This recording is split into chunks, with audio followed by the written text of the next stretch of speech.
하나님 말씀 창세기 16장 1절에서 16절까지입니다. 믿음은 바라는 것들의 실상이라고 말합니다. 하지만 그 믿음이 우리 삶에서 가장 구체적으로 시험대에 오르는 순간은 바로 기다림의 순간인데요. 15장에서 하나님은 아브라함과 자손에 대한 언약을 맺으셨지만 정작 언제 주실지에 대해서는 침묵하셨어요. 그 말은 결국 하나님이 주실 때까지 신뢰하며 기다리라는 뜻인데요. 이것이 믿음이라고 정의할 수 있어요. 본문에 등장하는 이스마엘 사건은 약속을 신뢰하지 못할 때 인간이 얼마나 조급해지는지를 보여주는 그러한 내용인데요. 하나님의 전능하심을 머리로는 알지만 막상 현실의 벽 앞에서 인간적인 대안을 찾았던 아브라함과 사라의 모습이 혹시 우리의 모습은 아닌지 생각해 보아야 할 것입니다. 본문을 통해 약속을 이루시는 하나님 앞에서 우리가 가져야 될 참된 기다림의 자세가 무엇인지를 함께 살펴보려고 하는데요. 먼저 2절을 보면 사레가 아브라함에게 이르되 여호와께서 내 출산을 허락하지 아니하셨으니, 하나님께서 허락하지 않은 적이 없었죠. 분명히 주겠다라고 약속하였는데 스스로가 인간적인 생각으로 사실상 현실적으로 불가능한 것이 맞기 때문에 그렇게 생각을 한 거죠. 원하건대 내 여종에게 들어가라, 내가 혹 그로 말미암아 자녀를 얻을까 하노라 하매 아브라함이 사레의 말을 들으니라. 이 2절 말씀을 잘 보면요, 매우 지혜로운 방법, 운용의 묘처럼 느껴져요. 가나안에 거한 지 10년이 넘도록 자식이 없으니까, 하나님의 약속이 더디니까 한 가지 제안을 하죠. 하갈을 통해서 자식을 얻자. 하나님께서 약속하셨는데, 엘리에셀이 아니라 내 몸에서 날짜가 후사가 될 것이라고 하나님께서 말씀하셨죠. 아브라함은 그 말씀을 믿었고 이를 의롭다 여기셨지만 문제는 시간이 길어지자 믿음이 흔들리고 있는 거예요. 사례의 제안은 하나님께서 당신 몸에서 날짜라고 했지 내 몸에서 날짜라고 안 했기 때문에 그냥 제가 혼자서 상상해 보는 겁니다. 그래서 이 말씀을 그렇게 오해하고 생각하지 않았는가, 그런 생각도 해보게 돼요. 우리도 어떻습니까? 하나님의 말씀을 내 방식대로 자기 중심적으로 해석하는 것이 많아요. 결국 이것이 이제 이단으로 빠질 수 있는 거죠. 하나님이 주신 말씀, 문맥 가운데서 펼쳐지는 그 말씀, 그리고 오늘 우리에게 주시는 말씀으로 우리가 받아야 하는데 내 상황에 맞게 그것을 꾸미고 받아들이면서 결국 이런 자기중심적인 해석이 나오는 거죠. 아브라함의 몸에서 날짜면 되지 꼭 나를 거치지 않아도 되지 않겠느냐. 그러니까 이제 첩을 들이는 거죠. 하나님의 침묵을 인간적인 수단을 동원해도 된다는 허락으로 오해를 한 것이죠. 후사를 얻기 위해 여종을 취하는 것은 사회적으로 특별히 문제가 되지 않은 어떤 그런 합리적인 선택이라고 볼 수 있어요. 남들도 다 이렇게 하는데 이것이 하나님의 뜻을 이루는 더 빠른 길이 아닐까라고 착각을 하는 거예요. 세상의 가치관이 신앙의 영역으로 침투할 때 우리는 그것을 지혜라고 착각할 수 있어요. 문제는 아브라함이 분별하지 못하고 아내의 말을 이런 데도 잘 듣는 거죠. 그대로 했다라고 그렇게 나와 있습니다. 아브라함이 사레의 말을 들으니라. 그러다 보니까 문제가 발생을 하죠. 4절을 보면 아브라함이 하갈과 동침하였더니 하갈이 임신하매 그가 자기 임신함을 알고 그의 여주인을 멸시한지라. 마치 사극에서 나올 법한 일이 벌어지고 있어요.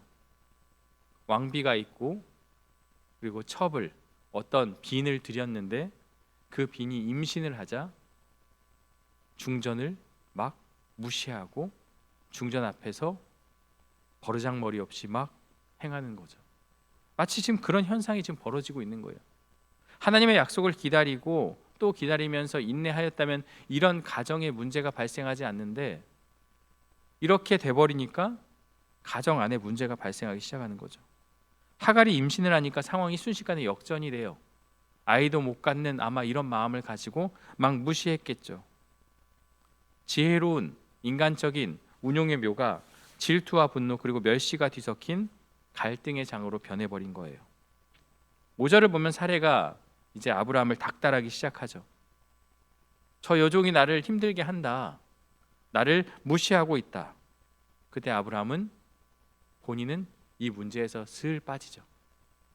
모든 것을 사례의 처분에 맡깁니다. 당신 좋을 대로 하시오. 하갈은 사례의 학대를 견디지 못하고 도망을 치게 돼요. 하나님의 약속을 기다리지 못한 조급함이 낳은 결과가 가정의 평화를 깨트리게 되었다. 인간의 계획은 이처럼 의도치 않은 고통과 분열의 씨앗을 뿌리고 말았는데요.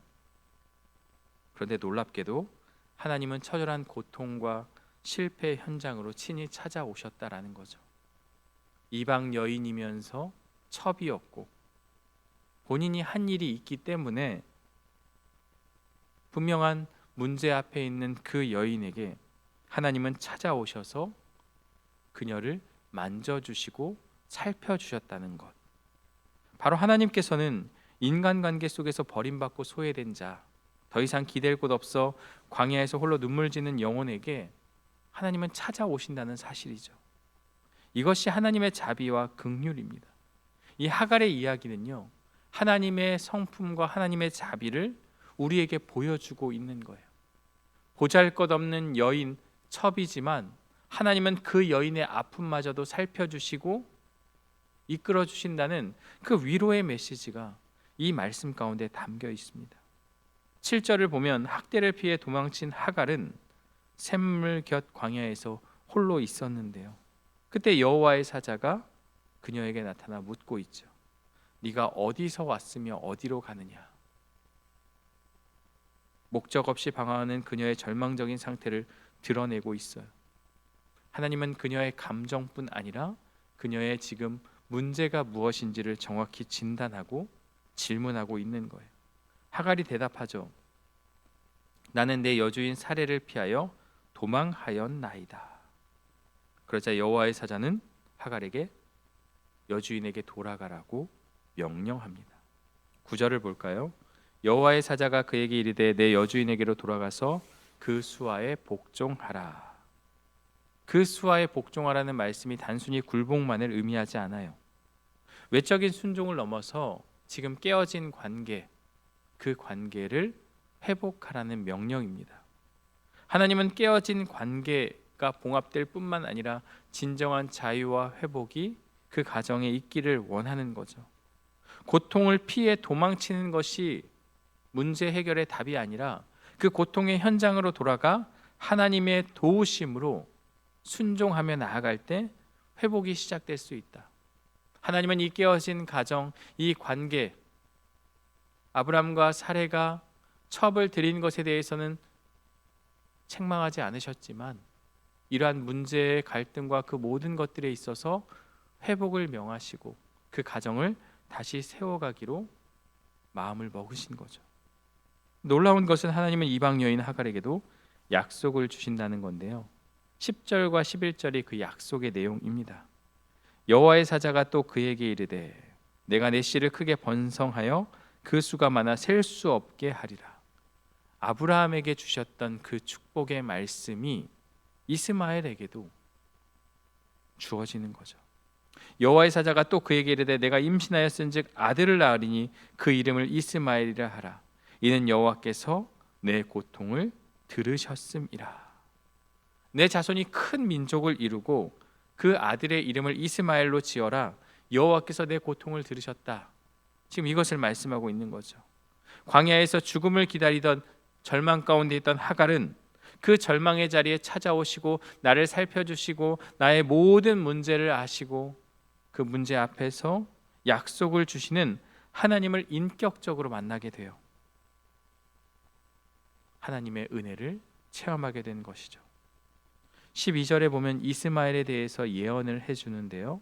그가 사람 중에 들나귀 같이 되리니, 이 나귀는 부정적인 의미보다 광야에서 서식하며 누구에게도 길들임 받지 않는 강인함과 자유로움을 상징합니다.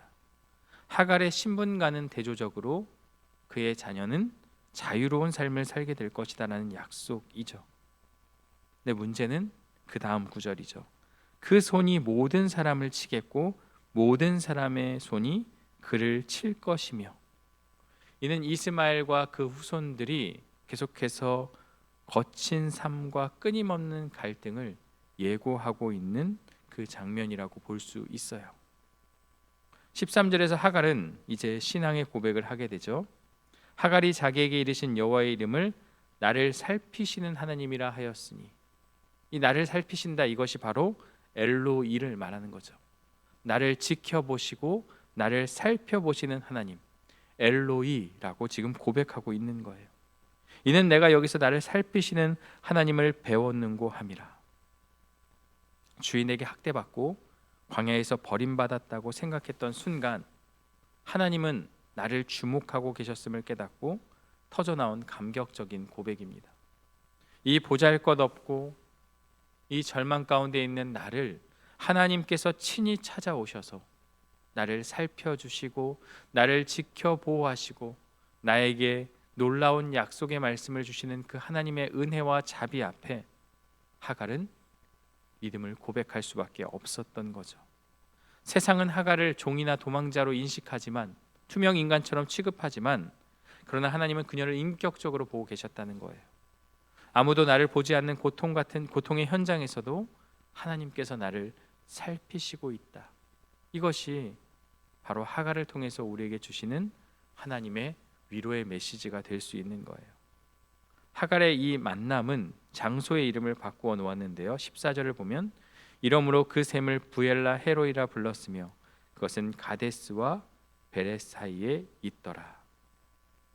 호통의 장소가 은혜의 장소가 된 것이죠. 부엘라 헤로이, 나를 감찰하시고 나를 살피시는 하나님의 은혜라고 지금 하갈은 그 장소의 이름을 바꾸고 있는 것이죠. 하갈은 집으로 돌아와 아들을 낳았고 아브람은 그의 이름을 이스마엘이라 하였습니다. 하나님의 예언의 말씀대로 아들의 이름을 지은 것이죠. 오늘 말씀은 여기까지인데요. 오늘 말씀을 통해서 우리가 무엇을 깨닫게 되냐면 먼저 내 방식의 지혜를 내려놓는 결단이 우리에게 필요하다는 거예요. 아브람과 사레의 실수는요, 하나님의 약속을 믿지 않은 것이 아니라 더 그 깊은 것을 들여다보면 그 약속을 내 방식대로 성취하려 했던 그 조급함에 있었다는 거예요. 우리는 흔히 기도가 더디 응답되거나 상황이 막막할 때 하나님은 이런 방법도 이해하실 거야 라고 말하며 인간적인 지혜로 그 불신앙을 포장하게 합니다. 세상이 말하는 합리성과 효율성은요, 때론 신앙의 가장 매력적인 유혹이 되어서 우리 곁을 찾아오게 되죠. 그러나 우리가 기억해야 할 것은 하나님의 침묵은 거절이 아닙니다. 그 침묵을 통해서 인내하게 하시고 그 기다림의 시간을 주시는 것은 우리의 믿음을 연단시키는 과정임을 우리는 기억해야 하는 것이죠. 그 길어지는 시간만큼 더 하나님을 의지하고 더 하나님을 붙잡고 더 하나님의 말씀 앞에 바로 서서 그 시간을 인내하고 견디라는 하나님의 훈련의 방식이라는 거죠. 훈련이 혹독할수록 우리의 믿음은 더 분명하고 아름답게 나타날 수 있다는 거예요. 운동선수들이 열심히 훈련하는 것, 저는 배드민턴 안세영 선수를 굉장히 좋아하는데 그녀가 하는 경기들을 보면 그녀의 훈련의 과정들이 보여져요. 얼마나 힘들게, 얼마나 많은 사람들을 상대하면서 훈련하면서 그 힘든 과정을 겪었을까. 그러니까 실전에서, 대회에서 어려움의 순간을 마주해도 그 실력이 나오는 거죠. 어떻게 보면 우리에게 이 인내의 시간들은요, 하나님의 훈련의 방식입니다. 그 순간이 힘들고 어렵지만 인간의 지혜와 인간의 합리적인 생각으로 그 과정을 모면하려는 것이 아니라 정직하게 그 상황을 마주하며 하나님의 훈련 방식에 동참하는 것, 이것이 우리의 신앙을 연단하고 우리의 신앙을 성장시키는 과정이라는 거죠. 지금 내 손에 쥐어진 인간적인 대안을 과감히 내려놓고 보이지 않는 하나님의 신실하심을 끝까지 신뢰하며 기다리는 것이 믿음이라고 우리에게 말씀하고 있어요. 아브람과 사레는 아주 좋은 방법을 생각했고 그것이 하갈을 통한 아들을 얻는 것이었어요. 사회적으로도 문제가 되지 않아요. 하지만 하나님은 그것이 아니라고 말씀을 하시죠. 인간적인 노력과 계획으로 한 그 결과는 결국 가정의 갈등으로 오게 된다라는 것, 그것을 우리에게 말씀하고 있습니다. 두 번째는요, 나를 살피시는 하나님 앞에서 내 고통을 정직하게 직면해야 한다는 거죠. 하갈은 절망하며 도망치던 광야 한복판에서 하나님을 만나게 됩니다. 하나님이 찾아오셨습니다. 보잘것없는 여종에게 하나님께서 찾아오셔서 그녀를 만나주시고 어디로 와서 어디로 가느냐라고 물으시며 그녀가 처한 비통한 그러한 현실과 그 상처를 회피하지 말고 하나님 앞에서 정직하게 드러낼 것을 말씀하셨어요. 누구에게도 말 못할 억울함과 소외감 속에 홀로 서 있다면 우리는 이 하갈이 고백했던 것처럼 나를 살피시는 하나님 앞에 그 아픔을 있는 그대로 쏟아놓는 것이 필요합니다. 하나님께 내가 이야기하여도 어떠한 문제가 해결되지 않을 거라고 단정하지 말고 하나님께서 나의 고통을 살피시고 이미 알고 계시고 그리고 나의 아픔까지도 하나님께서 주관하고 계시기에 내가 서 있는 그 절망의 광야는 영원히 마르지 않는 은혜의 샘인 부엘라 헤로이로 바뀔 수 있다는 것을 우리는 이 말씀을 통해서 생각해야 할 것입니다. 오늘날 우리는 사람들의 관심, 어떤 그런 좋아요와 팔로워 속에 살지만 정작 내 마음의 눈물을 닦아줄 한 사람을 찾지 못해 방황을 하곤 합니다. 많은 사람들과 관계하고 많은 사람들과 연결되어 있지만 이상하게도 허무하고 외롭고 뭔가 채워지지 않는 그러한 공허함에 빠질 수 있는 거죠. 세상의 시선은 화려한 겉모습에 이끌리고 그것을 통해서 우리에게 대하지만 하나님의 시선은 아무도 찾지 않는 광야, 가장 낮은 곳에 있는 우리에게 머물게 된다는 것을 우리는 말씀을 통해 보게 되어지죠. 하갈이 만난 엘로이, 나를 살피시는 하나님은 멀리서 지켜보는 관찰자가 아닙니다. 나보다 더 나를 잘 아시고 나의 억울함과 그 고통의 소리를 단 하나도 놓치지 않는 살피시는 하나님이라는 것, 그분이 바로 나의 하나님이라는 것을 우리는 기억해야 하는 것이죠. 세상이 우리를 투명인간 취급할 때 기억해야 합니다. 하나님의 눈동자는 단 한순간도 나를 떠난 적이 없다라는 것, 그분의 시선이 머무는 곳에 치유가 있고 다시 일어설 용기가 있는 것입니다. 나를 끝까지 포기하지 않으시는 그 엘로이의 사랑 안에서 참된 위로와 평안을 얻는 저와 여러분들 되시기를 주님의 이름으로 간절히 축원합니다. 함께 기도하겠습니다. 하나님 아버지 감사합니다. 오늘 주시는 말씀을 통해서 아브람과 사레가 인간적인 방법으로 하나님의 뜻을 이루고자 했음을 보게 됩니다. 세상은 그것이 지혜요 운용의 묘라고 말하지만 믿음의 사람은 그 기간을 인내하며 하나님의 침묵은 거절이 아니라 우리를 단련시키는 영적인 훈련임을 기억하고 우리의 삶에 있어서 응답되지 않는 기도 앞에 마음이 아프고 좌절과 절망 가운데 있지만 하나님의 훈련이라고 생각하고 계속해서 하나님께 구하며 하나님과 함께하는 그러한 신앙을 통해서 이 기다림의 시간을 믿음의 시간으로 변화시키는 우리의 모두의 삶이 될 수 있도록 인도하여 주옵소서.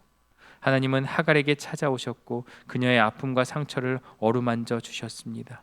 세상은 우리를 외면하고 때로는 내 마음 깊은 곳에 있는 아픔조차 털어내지 못한 그 안타까움 속에서 우리 하나님 앞에 그 고통의 모든 것들을 쏟아내게 하여 주시고 하나님께서 나를 살피시고 인도하심을 분명히 붙잡고 믿음으로 승리하는 우리 모두가 되게 하여 주옵소서. 지금도 고통의 현장에서 특별히 육체의 질병으로 인해 고통 가운데 있는 환우들을 기억하여 주시고 나를 살피시는 그 하나님의 은혜의 역사가 우리 환우들의 가정 가운데도 흘러 넘칠 수 있도록 인도하여 주시고, 마음의 상처와 아픔 가운데 있는 성도들의 마음도 위로하여 주시고, 하나님의 놀라운 자비와 은혜로 그들을 회복시켜 주시고 인도하여 주옵소서. 오늘 하루도 주님께 온전히 맡겨드리며 예수 그리스도의 이름으로 기도드리옵나이다. 아멘.